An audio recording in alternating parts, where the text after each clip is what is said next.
Mm, my computer's been slow right now, man. I had to restart it. No worries. Bum.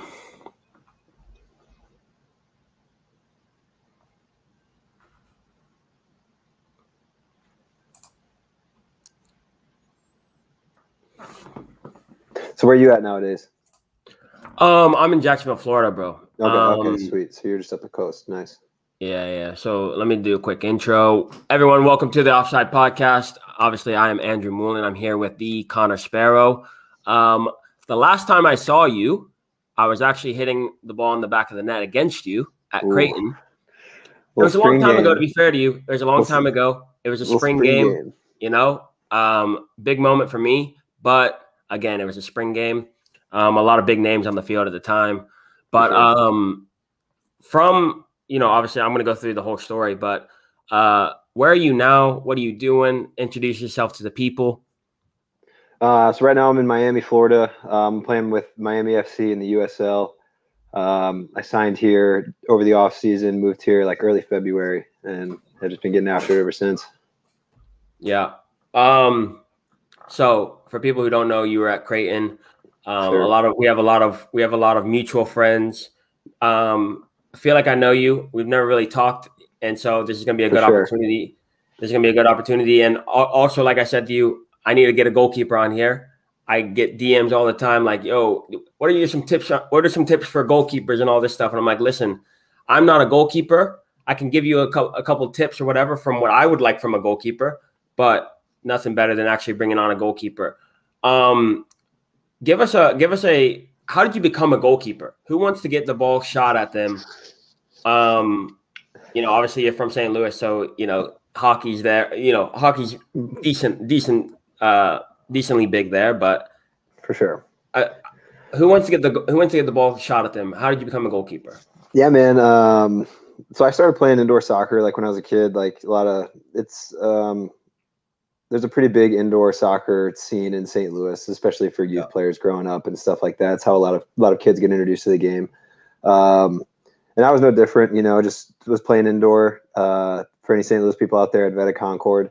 And yeah, like just one day, like I was just like, yeah, throw me in goal. Like I'll play in goal. Like the coaches, who's to be goalie today? And I was like, yeah, I'll do it. Yeah. And, as just first game in net stood on my head, and, and I fell in love with it ever since. But no, it really worked out with my personality as a child. I was very, very hyper all over the place. Yeah. It's like anytime the ball was near the goal that I was defending, I was locked in, you know what I mean? And I absolutely loved it. And I loved diving around and stuff like that. Probably a little more than I do nowadays, but yeah, that was about it really. I guess subconsciously, like there was just one goalkeeper per team on the field. Yeah. And I guess I saw that as unique would be a short answer.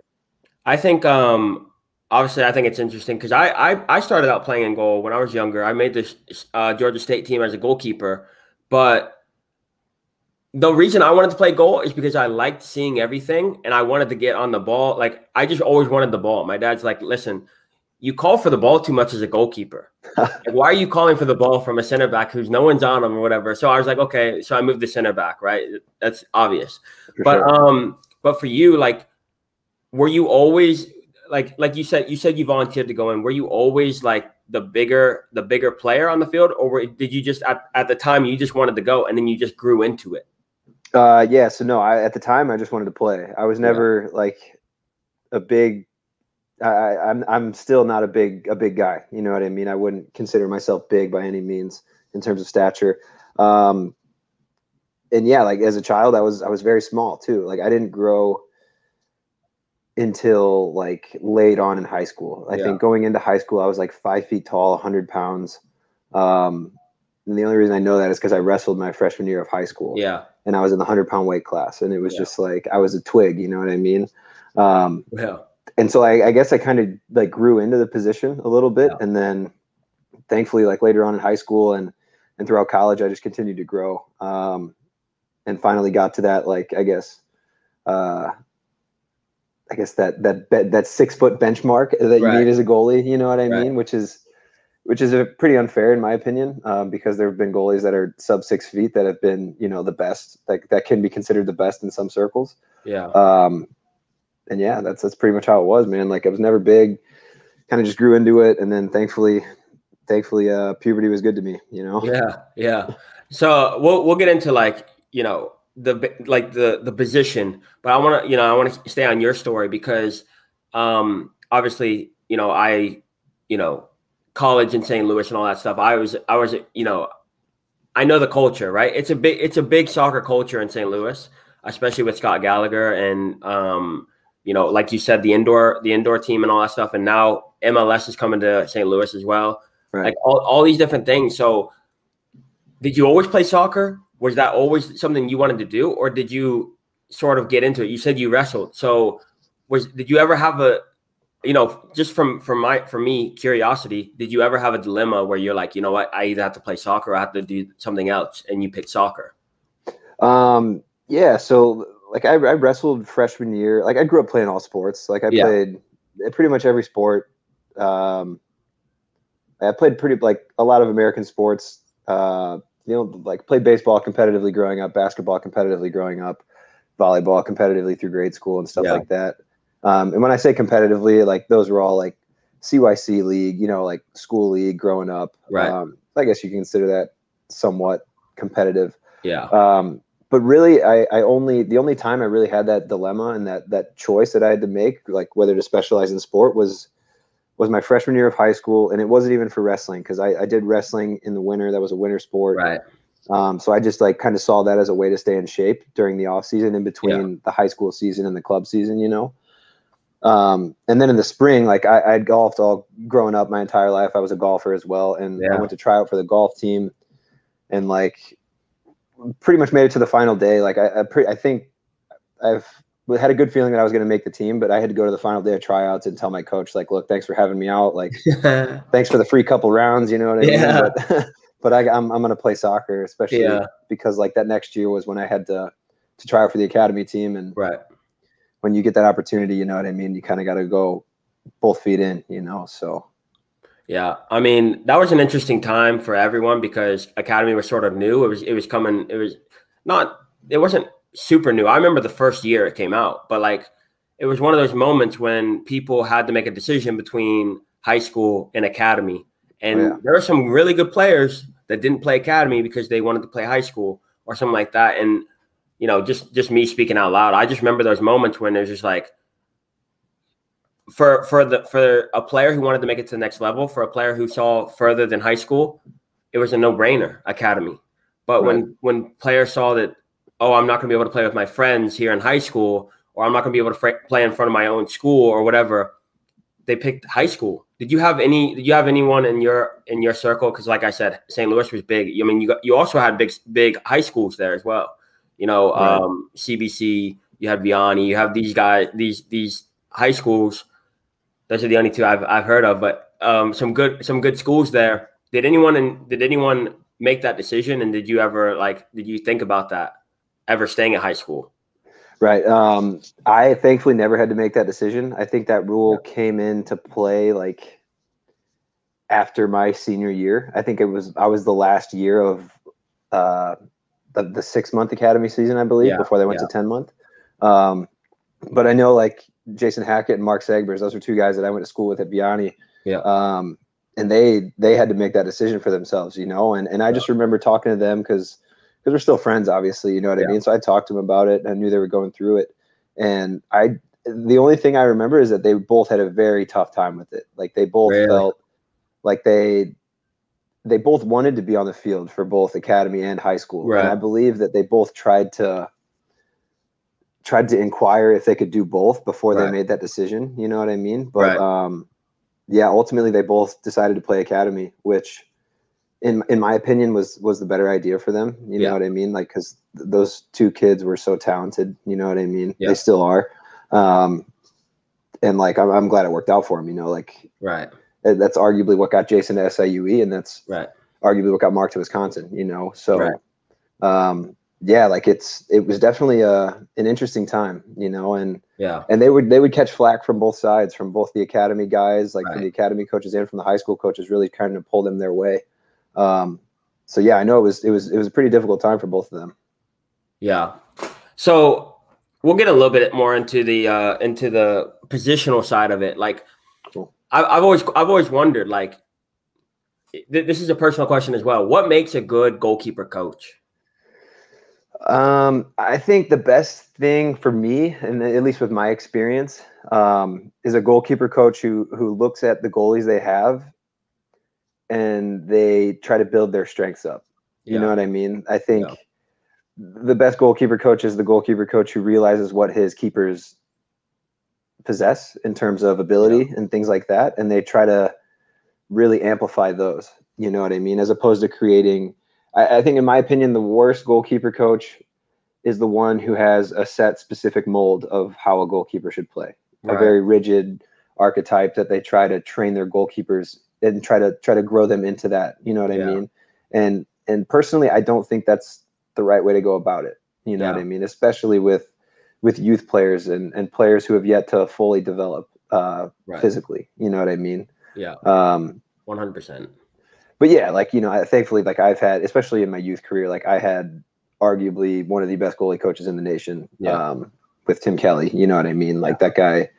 that guy made me into the player I am today, you know, Mhm. and I'm very grateful for him. And I'm just thankful that he really understood me as a player and as a Right. person. And, you know, like, he saw like a talent in me that maybe didn't align with other people's talents. Right. But like, still, he took that and he still had the commitment to develop everyone around him into Yeah. their, you know, into their ideal goalkeeper. Yeah. So And I think it's interesting you say that, because I thought you were going to give me some crazy answer, like, you know, he had to have played at, you know, a certain level, and then, you know, he has to understand the angles and all this stuff. But that sounds about on par with, like, the things that I talk about with coaches. You know, even older coaches, I tell them, like, we're dealing with a new type of player. We're dealing with a new type of game. You have to mold the person first, and then mold the player. So that's what, I mean. That's exactly what you're saying as well, especially for goalkeepers, especially for a position that, in some sense, you're alone out there as one goalkeeper. As a center back, I have a partner. As an outside back, I have a partner. We all have partners, but as a goalkeeper, you're by yourself.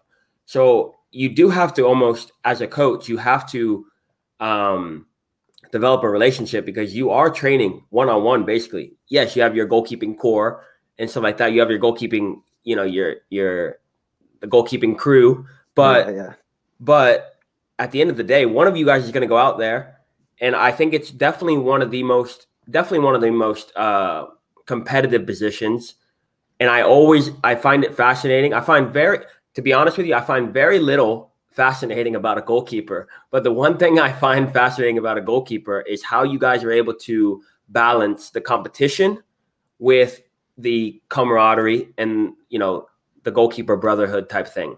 You know, Right. because if me and you are training together, I need to make sure you're ready to go for Saturday. However, I also want to. I would like to play on Saturday. I'd like to start, but you have to find that balance.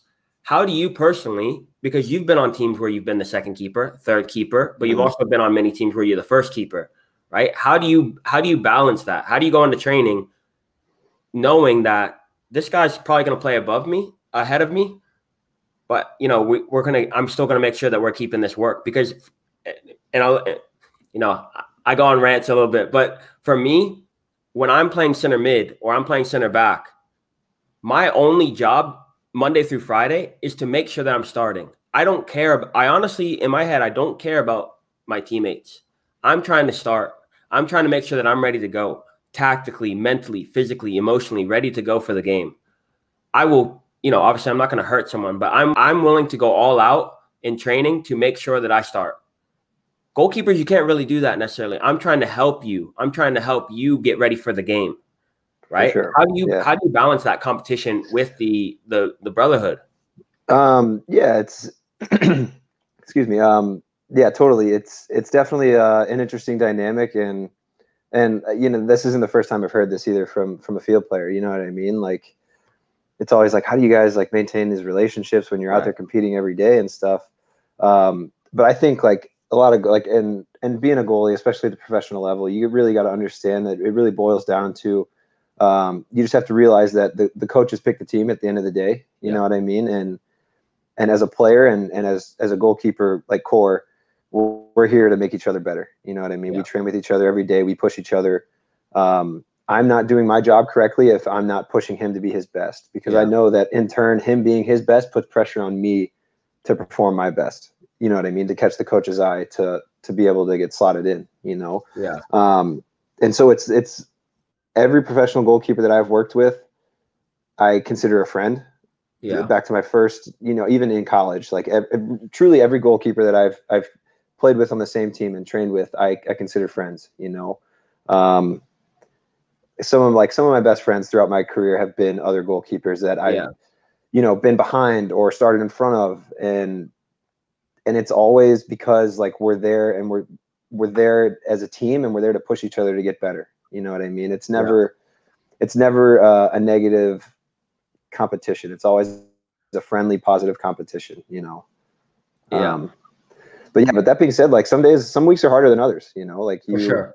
Especially like if you've been out of the lineup for, you know, a couple weeks in a row and you're really trying, you know what I mean? You play the team plays that game on the weekend, you're on the bench, like you motivate yourself, you know, like I'm going to have a good week of training and I'm going to put it all on the line. And hopefully next week my name gets called, you know what I mean? Right. And that's all you can really control is what you do on the field and things like that. And one of the worst things you can do is by being, you know, a bad training partner. And you know what I mean? Trying to make your other goalkeepers on your team look bad, you know, by like just pumping shots by them. It's like, that's not the purpose, you know, we're here to work on the goalkeeping as opposed to making each other look bad, you know? Another question that I'm curious about, what percentage of goalkeeping is technical? What percentage of goalkeeping is mental? You'll hear all sorts of ratios for this. You'll hear like I've heard so much as even like it's 90% mental and decision making and it's 10% technical and things like that. But I don't know. I think you can obviously break those down into subcategories. You know what I mean, and fill those in. But I mean, you can't. I don't think you can really minimize the importance of both. You know. Yeah. But I would say as a goalkeeper, I would say it's the mental side of the game is even more important just because like you stated earlier, you're alone back there. Right. You can get lost in your thoughts if you're not having a good game and you get a little, you know what I mean? You can overthink a lot. For sure. Especially without having a voice back there to be like, you're good. You know what I mean? Stuff like that. So you definitely have to be like, have some mental fortitude and be able to eat the mistakes that you make and get on with it. You know what I mean? Yeah. I just think soccer in general, you know, I've been getting a lot of flack for calling it soccer, but football, soccer in general, whatever. I think just in general, it's 85% mental. I think any position on the field, it's mental. I think especially goalkeepers, it's mental because there's no other position on the field that you might not touch the ball for 85, 90 minutes in the game. Right. And then at the last second, it's 1-0 us, and you have to make a big save. For sure. That's always been my mark of a good goalkeeper because, I mean, that ability to go from a cold start and make a big save is so much harder than, oh, I've had a bad game and I can come up late with a winner or whatever. Like it's so much easier than having to sit back there, especially when you're playing for a good team. That could be it. Like that could be it. We're up 1-0. We're possessing 85% possession, moving the ball, and just somehow they get a great chance. And I as a goalkeeper have to be tuned in enough to make that save. That's what I look at, and that's why I always think that goalkeepers are more mental than physical, especially more than a field player, because that is such a tough thing to do. Who do you look up to as a goalkeeper, and why? In terms of, you know, obviously in the top leagues, obviously there's some really good goalkeepers around here in the US, but in the top leagues, who are you looking up to now, or who did you look up to when you were coming up? So the goalie that I kind of watched growing up as a kid a lot, I watched him every weekend, was Oliver Kahn. My dad's a big Bayern fan, so we were always watching games on the weekends. Yeah. And for me, like I love the guy's intensity. Like the guy was, you know what I mean? They called him Titan for a reason. Like he was nuts back there, you know, like you knew if you got close to the box, you're like, all right, there's a lunatic lurking around who's, you know what I mean? This guy's an animal, you know, he'll shut me down no matter what. Like, and that's kind of who I tried to play and like kind of mold my game around, I guess. But like going forward, I guess now, like the modern day, like the goalie that I watched the most, and I guess the goalie that I learned the most from was probably Manuel Neuer. Just because I think he's really revolutionized the way the position's played. Yeah.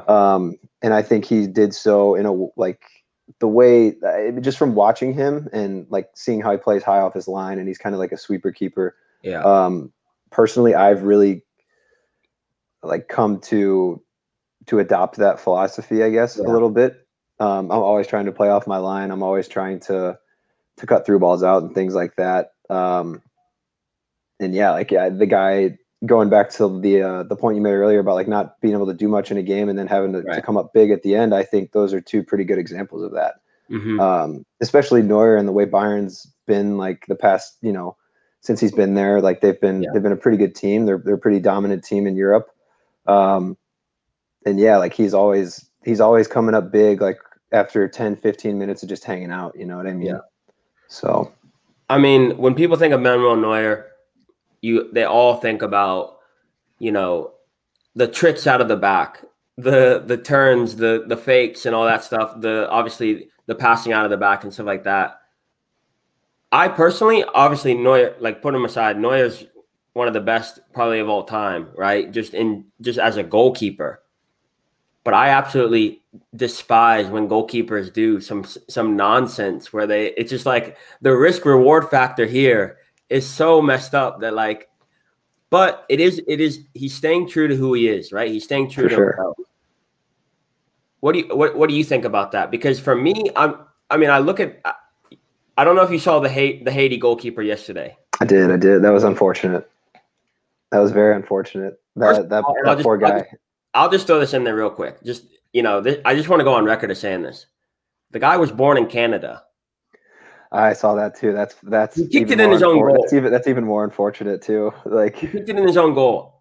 I'm claiming here on the podcast, and I might show this in a month or two, match fixing.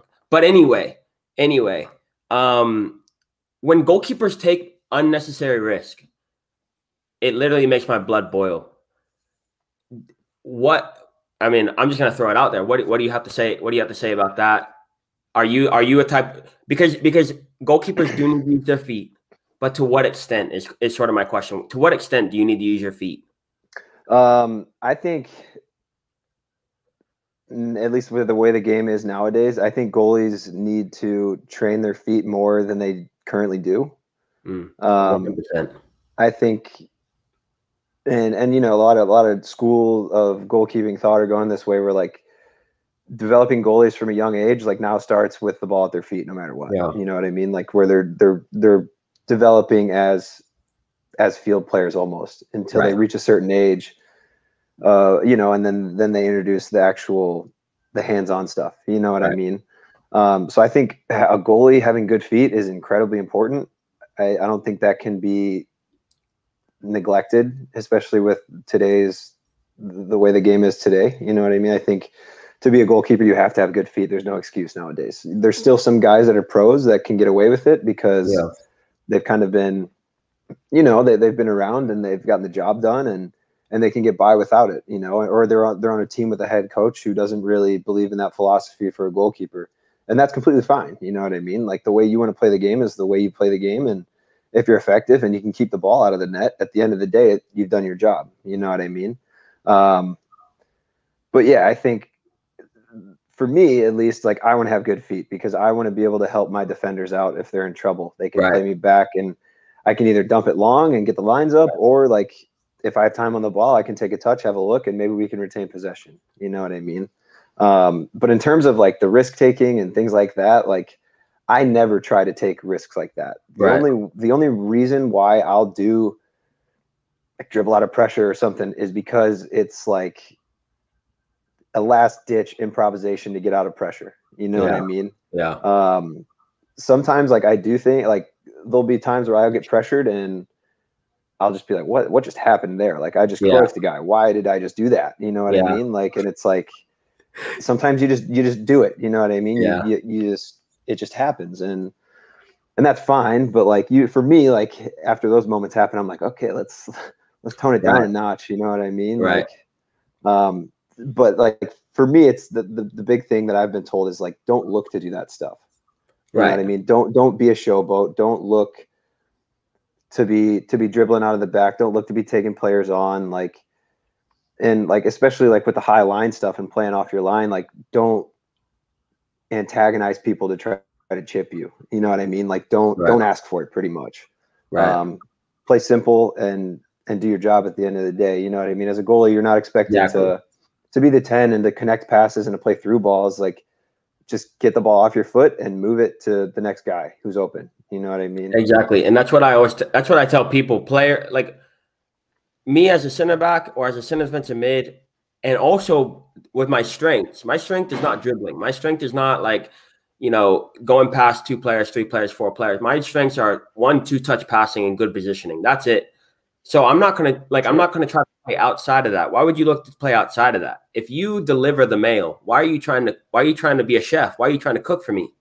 You know, it's like as a goalkeeper, your goal is to keep the goal, right? Your job is to keep the goal, is to not let a goal in. So messing around in front of the back is inviting someone to allow you to not do your job. Same goes for center backs. I don't think center backs should be dribbling out of the back necessarily. I see it too often. I'm just like, your goal, your job is to get a clean sheet, right? So if you're playing the 10, if you're playing the forward, then that's fine. Do your thing. More risk up there. But spot on. But I think that you touched on a great point that you want to be an outlet for your back four. If they need something, if they need to get out of pressure, you want to be there. You want them to be confident in you. So well, there's 2 things there. That was number 1. And I want goalkeepers, because a lot of goalkeepers are going to listen to this. I want all the goalkeepers to understand that no one's asking you to be as good as the 10 on your team or the right mid on your team or whatever. We are just asking you, when we play the ball back, I want you to keep the ball. I want you to be able to move the ball 1-2 touch passing. Like, I don't want you to feel like you need to do all of these different things. If you feel under pressure, and I think that's the key. If you feel under pressure, get rid of it. Even if the guy's like 15 yards away, but you don't feel comfortable, hit it. Let's go. Let's get up. Yeah. I mean, at the end of the day, like, what's the worst that's going to happen? Exactly. You know what I mean? Like, you'll get an evil eye from one of your center backs for not passing it to him. But what's the harm that comes from it? You know, like, you don't concede a goal, you step the line up, and then you're playing closer to their goal. You know what I mean? Which isn't a bad thing. You know, and I think, like, for me at least, like, that's one of the things that I've I kind of had to tell myself a lot recently is like, you don't have to, anytime you get the ball at your feet, like, you don't have to dime a perfect ball every time. Right. You know what I mean? You don't have to keep possession every time. Like, obviously you want to try that. Yeah. And you want to try hitting areas where, you know, you can benefit your team. But like, at the end of the day, like, if a ball gets played back to you and you dump it up the field, like, no one's gonna, what's the worst that could happen? You know what I mean? Like, no one's gonna blame you for that. At the end of the day, like, you're doing your job, like you said. I think, yeah, I think that's spot on. I mean, you just it's all about, how do you feel in that moment? How do you feel? Do you feel like you're under pressure? Then let's hit it. Because when you look back at the film and you were messing around with it and you gave away a silly goal, at that point, what are you going to think? I wish I had kicked it. I wish I had kicked it. So you got to have, I've been preaching this for the last couple of weeks, like, long-term thinking. I always think to myself, if I lose the ball, if I'm a center defensive mid and I'm under pressure and I just happen to just kick it, it doesn't look great, doesn't look sexy, but at the end of the day, when I look back at that, yes, I'm going to be like, oh, I should have played there. I should have played there. But I didn't give the ball away in the middle. I didn't give the ball away in dangerous areas. It's a win. It's not a loss. You know what I mean? It's not a loss. Yeah, It's not a win. exactly. It's not a loss. And at the end of the day, if we win 1-0, great, perfect. I did my job. It's at the end of the day, 5, 6, 7 games down the line, no one's going to remember that you didn't make that pass, but everyone will remember that you gave away that goal. Completely agree. Long-term thinking, always long-term thinking. We're trying to win the season. We're not just trying to win this game, or, we're not just trying to make this pass or whatever. Obviously, those are pieces, but at the end of the day, we want to win the season. We want to win the league. Sure, absolutely. And you touched on a good point back there too. Where it's like it's all situational, like you said. Like it's all about realizing where the pressure's coming from, when it's going to arrive, right, and when you need to get the ball off your foot. You know what I mean? And yeah, like if you misinterpret the situation, you have a little bit extra time, and you dump the ball. You know, whatever. You learn from it, and you get better the next time. You know what I mean? Right. And like you have to think of it this way too. Like what happens? Like you get the ball back, played to you 3 times. Then you dump the ball long 3 times. What are the other team going to think? Anytime the ball gets played back to you, they're not going to press you. They're going to be like, all right, he's going to hit it long. So like, let's not waste our energy. Let's stay. It gives your center backs time to drop off. You feint a long kick and then you play out. You know what I mean? And so it's all just like a balance game. You hit a few long, the next couple look to play. If that's not on, don't be afraid to hit long. The more you hit long, the more they're going to pick up on that. The more they'll try to defend that. And the more things will open up short. You know what I mean? So I think, and also going way back to your point about young kids should probably be playing almost as field players and then specialize as they get older. I've been huge on this, talking to coaches as well. And I always like to have like a little segment of the podcast where we're talking to coaches, because first of all, it's a new age. We're talking about, goalkeepers who need to play out of the back. At this point, you have to play out of the back. I'm not, again, talking about Cruyff turns in the box. I'm not talking about, solo, like all these different things. I'm talking about, can I get the ball and play it from one side to the other? That's the huge one for me. Can I get it from my left center back, play it to my right center back? Can I play a good, solid pass, wobbly, bouncy pass that he's not going to be able to do anything with? So I want to talk to coaches, because I've had discussions with coaches talking about, I want my players, I coach 09s and 08s here, young boys, 11 and 12. And I've been talking to them about, you as a goalkeeper should probably be with the full team way more than you're with your goalkeeping, in your own goalkeeping, working on your technique and stuff like that. I really, really, truly believe that, because when you get to especially the college level,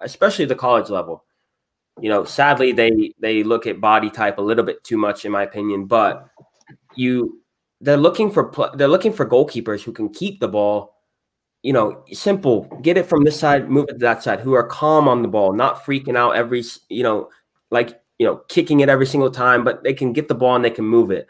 Right. I think it's so important for young players to play with their team. My first question is, did you do that? Or did you have to sort of develop your ball skills later in your career? Or were you taught as a field player and then you sort of specialized as a goalkeeper when it came to technique? Right. I would say, but I would say like my main training was like as a goalie growing up. And I kind of had to, but like, that's not saying like, because going again, like I had a very good goalie coach who was very in tune with the modern game, and probably about 13, 14, 15, like he was really picking up on goalkeepers needing to be able to play out of the back and distribution and quality distribution and things like that. So starting at about that age, like we would hit distribution hard, like all the time, like playing with our feet. He would get us in drills to where like we're serving each other. Like we'll do a passing drill, like with the goalkeeper group that ends with a shot on the goalie who's in goal working. You know what I mean? Yeah. So we would work on our feet quite a lot. But for me personally, like my younger brother was on a youth team, like in the same club growing up. So we would train before his team. It's like we would have to drive together. Right. I would train. And then when his team would start to train, like I was just hanging out waiting for our dad to pick us up, and I would just hop into training with them, play in the field, and just do that just because I was bored. Right. And then I would also just like, honestly, like I would dribble the ball around the house. Like when I Right. was growing up as a kid, like even as a teenager in high school, like I would just dribble the ball around the house. I would do soul rolls just around furniture, just stuff like that, work on turns, like chops, all that small stuff. Yeah. And like another part of that was to like on my like U13 team, the club that I was playing for, they always had like a technical specific session on the weekends. Yeah. And like they would tell us like the goalies don't have to go, but like the field players are going. And like all my friends, like obviously I was friends with the goalies too, but like you're friends with your teammates, and they're going to do that. And it's like I'm sitting here on Saturday, like when I could be hanging out with my friends, so I would just opt to go to that training, Yeah. And thankfully I did, because it truly it's been paying off. You know what I mean? Yeah. So like, I've been wanting to ask, this on the podcast. Goalkeeper, field player, it doesn't matter.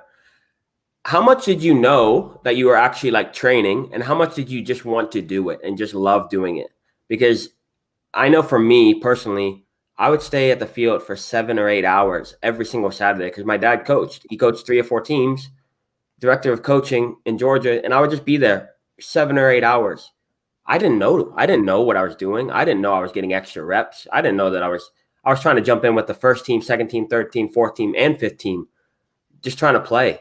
How much of your training did you realize, because I guess it is for a goalkeeper, how much of your training did you realize, I'm actually training, this is actually sort of hard? Or how much of it was, like you said earlier, I just wanted to hang out with my friends. This was just fun for me. I would say for me, the goalie trainings were always like, all right, I'm here to work. Like, yeah. And again, that's going back to just having good coaches too, where like you show up and they've already, just from working with them throughout years and things like that, you gain an understanding that like you're here for an hour and a half, like we're going to work very hard. You know what I mean? Yeah. Like goalkeeping isn't easy. It's very difficult. It's very tough on your body. It's a different type of field player fitness, or it's different than field player fitness, but it is very demanding in itself. You know what I mean? And for me, like the goalie training was always the hardest. It was always like, all right, this is training. Like I needed to dial in and work on the techniques and things like that. But then like training with the field, like with the team and hopping in with the full team was always like the enjoyment aspect of it. You know what I mean? And that's like where you really got to show off what you worked on in goalie training. You know what I mean? Yeah. I think it's so interesting. Honestly, I guess I do find this part interesting. And I've always been fascinated with like how hard the goalkeepers go in training, like all the time. We had at SAE, we had John Berner, we had Ken Overness, we had Kyle DeSanto, we had those guys. And I would look over all the time and I'd be like, wow, they go hard every single training session. And that's cool. In my head, because as a center defensive mid or center back, for me, everything I do in training, I'm going to do in a game. I know it. I know I'm going to, have to move the ball quickly around the back. I know I'm going to have to do that. I know I'm going to have to move the ball quickly in the midfield. I know I'm going to have to run a good 8-9 kilometers in a game. I know I'm going to have to do that. Goalkeepers go so hard in training, but sometimes they only get 2 shots in a game. Right. You guys don't know if you're going to be using this in this game necessarily. For sure. So I guess my question is, how do you like, especially if you're going to be playing a team that we're gonna be dominating, right? It's Barcelona versus Celtic, right? It's Barcelona versus who knows, right? Stoke City. We're gonna be moving the ball, right? How, as a goalkeeper, do you get up for training and say, you know what, we're gonna still go hard today in training. We're still gonna have the right mentality, even though I know I'm probably gonna only have to make 1 or 2 saves this game. I think it all goes back to kind of like what you said earlier. It's like when that one moment comes, like you want to be ready for it. Yeah. You know what I mean? And it's like you don't know when it's going to come. You don't know if it will actually even come. You know what I mean? You don't know if you're going to have to be forced to make a save. But you have to be prepared still. You know what I mean?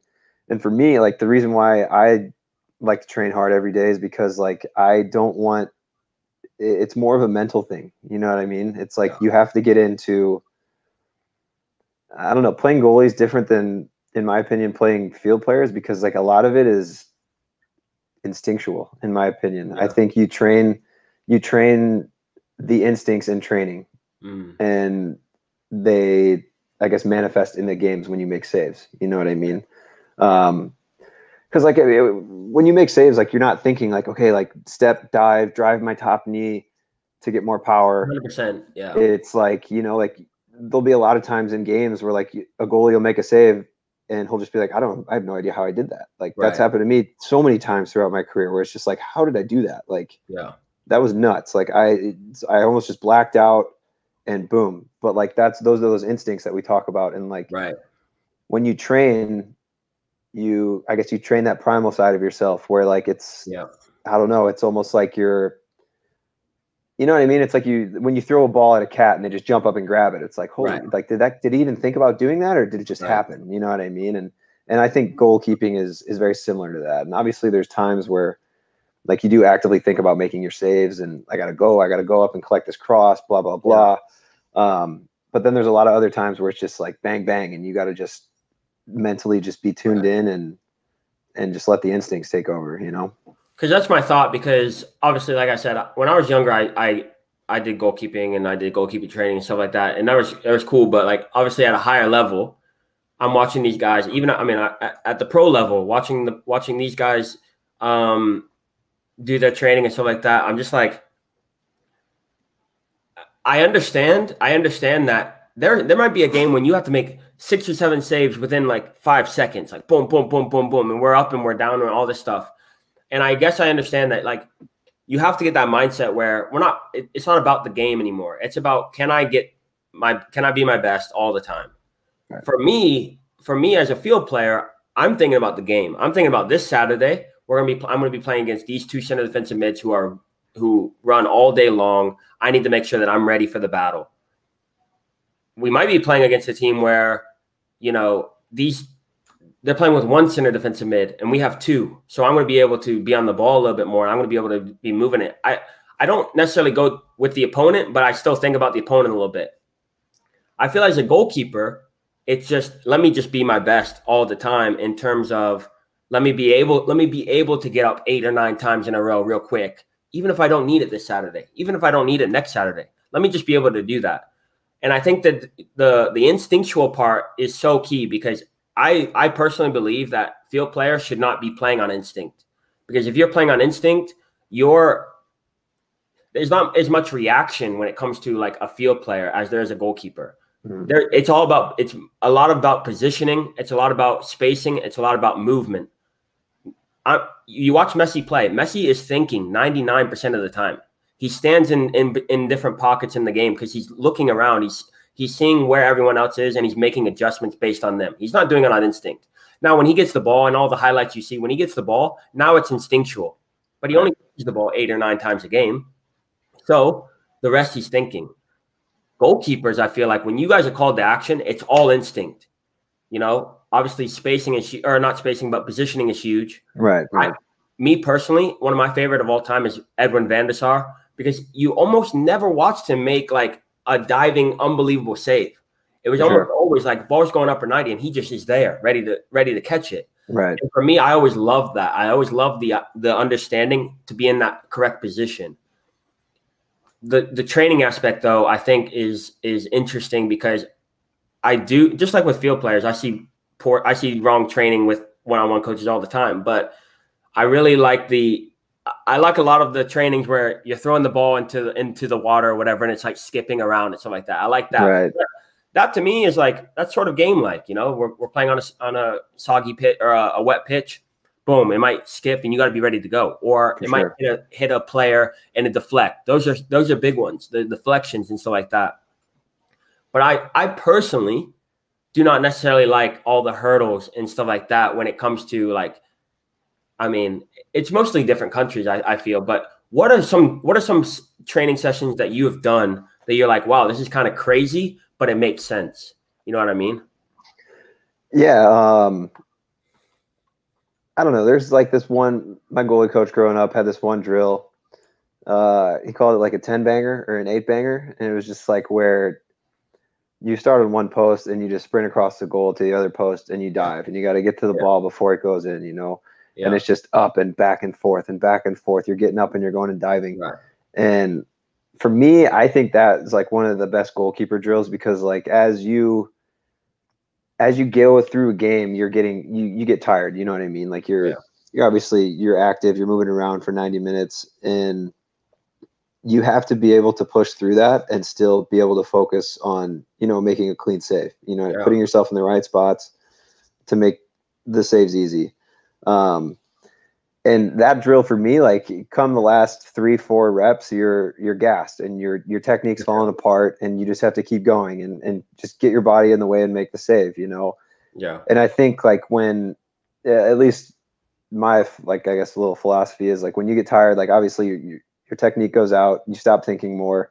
But as a goalie, like you still have to be able to make that save, because you never know what's going to happen. Like you always have to be ready no matter what the moment's, whatever it is, first minute, 90th minute. And that drill, like for me, it's helped me like kind of maintain that focus throughout games, with that little burst of energy where you're killing yourself and you're tired and you have to keep focusing. It teaches you lessons that go a long way in different situations. You know what I mean? I think that's key, because obviously, I mean, even as field players, like obviously we have our own fitness, right? We have different types of fitness, and I believe you have different types of fitness for different positions. I don't think center back fitness should necessarily be the same as center defensive mid or outside back or outside mid fitness. For sure. And I think goalkeepers obviously have their own fitness, right? That's a fitness exercise. Oh yeah. And most of the time, I don't believe that the fitness is necessarily what's making me fitter. I think it's the mental blocks that I'm going through. Now, obviously, there could be some doctors telling me, like, obviously you get fit or whatever. But for me personally, the mindset that I get from going through the fitness is way more important to me than lung capacity or VO2 max or whatever. Yeah, I completely agree with that. And so I think we're saying the same thing when it comes to that drill, because like I was saying at the beginning, I don't necessarily think that you're going to have to get up and save 4 or 5 shots, one in the corner, and then you're going to get up and it's going to go into that corner. But it's the mentality of getting back up, how cliche it is, getting back up when you don't believe you can. But like at the same time, no, totally. It's just, it's a cliche for a reason, right? Like there are moments in a game when, especially late in the game, especially in big games, when sometimes it's a forward that steps up and they have to be able to put the ball away even if they're tired. Sometimes it's Steven Gerrard late in the game with a volley, even though he's absolutely dead. Sometimes it's a goalkeeper who's, had to make so many saves this game, but he has to make that last save, that one last save that's, probably the most difficult, but he has to do it. It's these lessons that, you can't shy away from. You cannot shy away from these lessons. And that's a great point. And any of the goalkeepers listening to this, that's a great drill. Try that drill out. One of the last questions I'll ask is what is something that, you talk about Tim Kelly, like I've heard of him many times, obviously being from St. Louis, and it doesn't have to be from him, but what are some things that you've been told, 1 or 2 things that you've been told as a goalkeeper that really changed your perspective on your own game, like something that you didn't think about but changed your perspective? So for me, like it's one of my cruxes, I guess you could say, is like I'm very perfectionist when it comes to my goalkeeping and things like that. I'll leave training and I can have a great day of training, and then I let in one goal that I probably should have saved, and it can ruin my day. You know what I mean? So I would say like this goalie who I was training with in Nashville, he was a goalie coach as well. His name was Matt Pickens.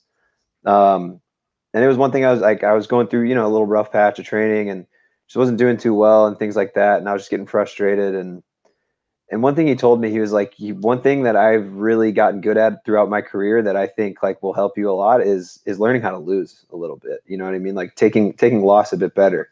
Like don't get so hard on yourself. Don't put it all on yourself. Don't allow like the negative energy to weigh you down and to affect your confidence. For me, and I guess I kind of took that and thought about it, and kind of applied it to myself, and it's like, look, man, you don't have to be perfect every day. Like, you're going to concede goals. It's going to happen. Right. Like, you're going to make mistakes. It's like they're a part of life. You know what I mean? So don't go into games and into training trying to not make mistakes. Yeah.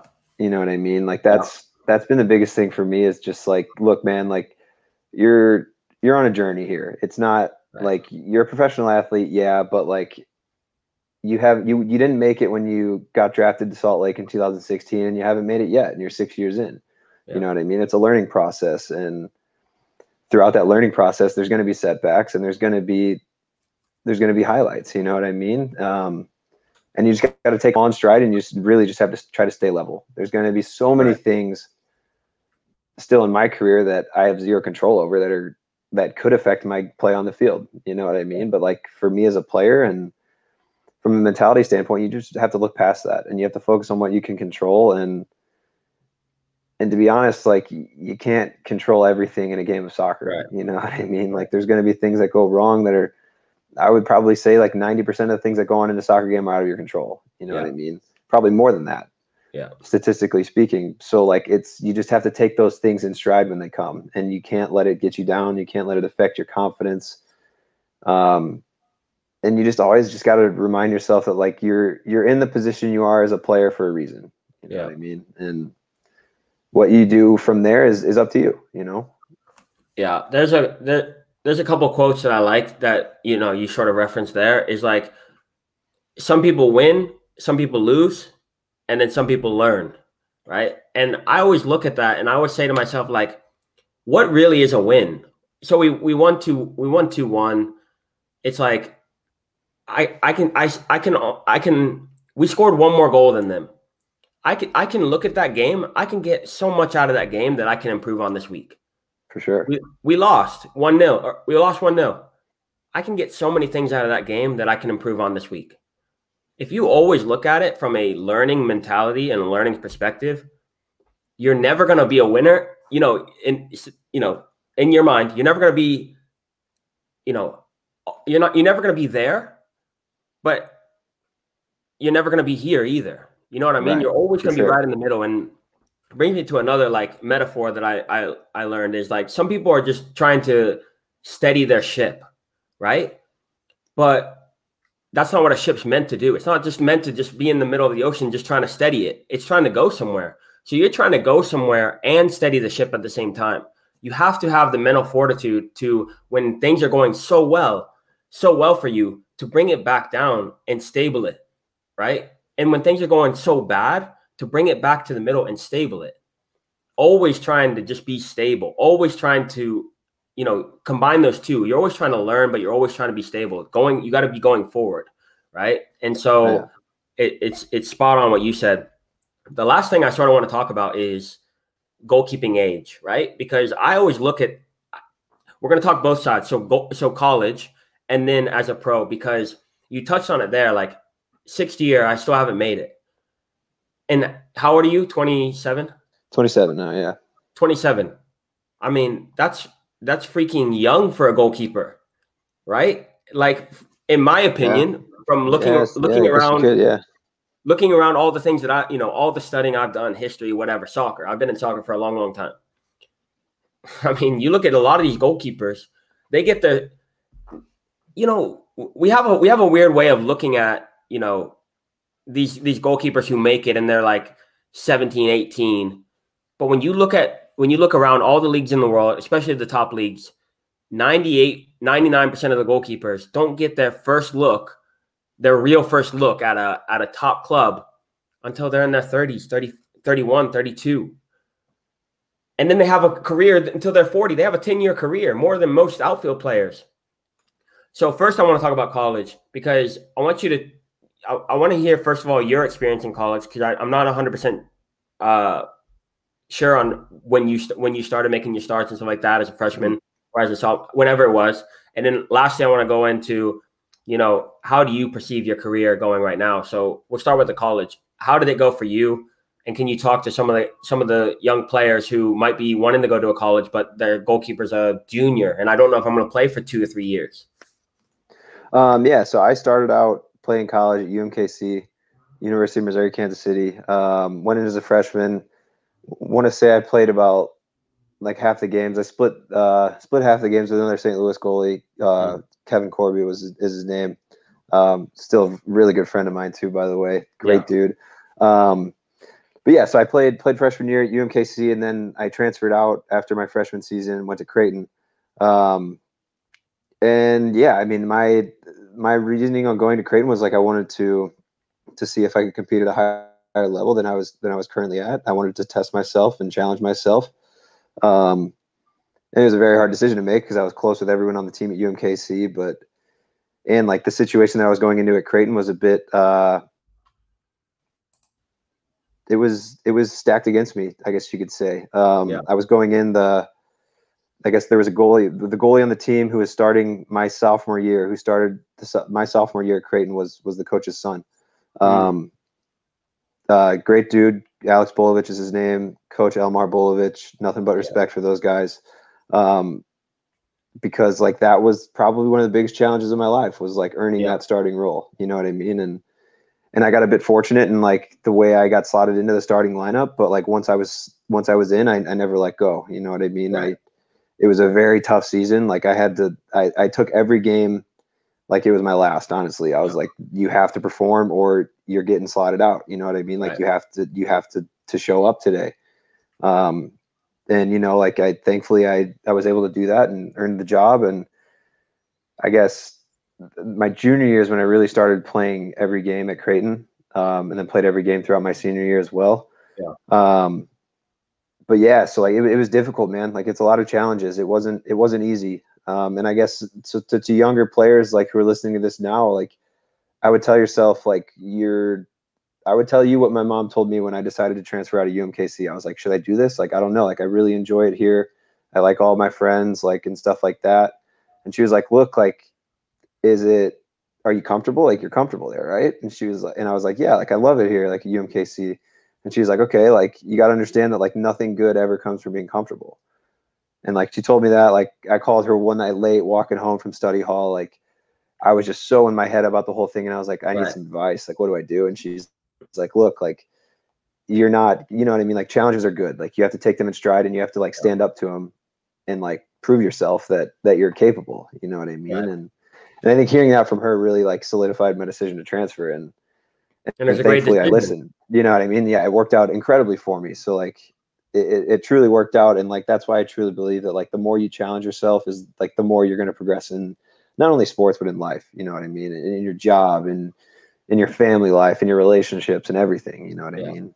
It's all about challenging yourself and getting uncomfortable and getting on and figuring out how to deal with it. You know what I mean? Yeah. And yeah, I mean, college for me seems like the most challenging time for every single player I've talked to. Literally, college is so challenging. For me, it was probably the hardest time in my entire football career. Like it was crazy.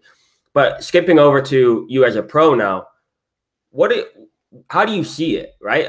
I'm interested to hear this. Like, how do you see it? Because you are 27, right? You're not even, you know, for a field player, I think 29, 30, 31, especially a player who's not playing at the highest level where they're playing 40, 50 games a season, but rather, you know, at my level, 27 games a season. I don't think it's that bad. So I think 29, 30, 31 is the peak, right? I should be earning the most amount of money I want to be earning in my career. I think I should be playing the most amount of minutes I should be playing in my career at the highest level that I can possibly play in my career. For you as a goalkeeper, how do you see like a typical goalkeeper career? Like where do you see them? Where do you see their prime? And where do you see your personal prime coming?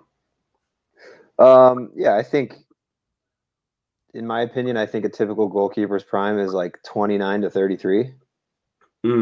And then, but like those I wouldn't call those hard limitations either. I think it can expand in either direction. You know what I mean? I think you can be a top level goalie until you're 40. You know what I mean? Like I've first hand seen that. Like I've Nick Romando, I played with him at Salt Lake. Like the guy was 38, 39 his final season. And you know what I mean? The guy was unbelievable. So it's like age is truly but a number in terms of goalkeeping.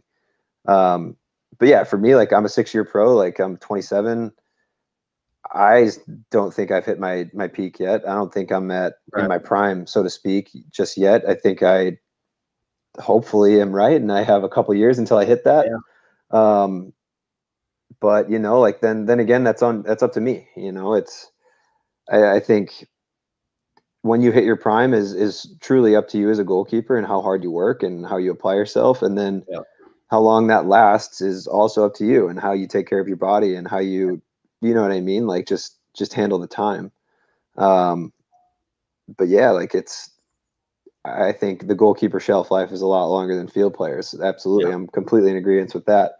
But I do recognize that like there are outliers too. You know what I mean? Like you'll get those crazy cases where you got like your Zlatan Ibrahimovic. You know what I mean? It's like this guy's a machine. He's still going, and he doesn't show any signs of stopping anytime soon. You know? Right. But yeah, and so I don't know. Like we'll see what happens with my career. But you know, you just got to keep going. You know, you never know what's around the corner. You just got to keep the faith and keep going. And there's actually a goalkeeper who plays for Inter Miami and MLS. His name's John McCarty. And one of his, I found out the other day, like his hashtag on Instagram that he says is just keeping the dream alive.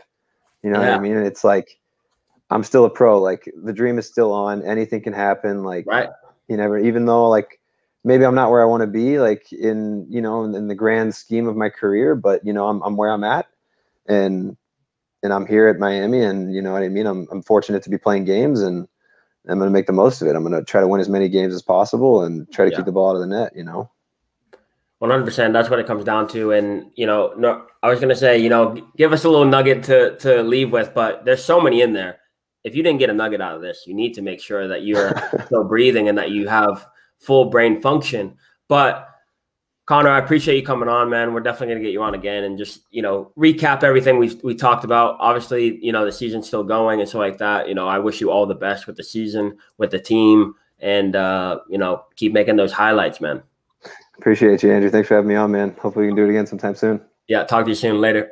See you, bro.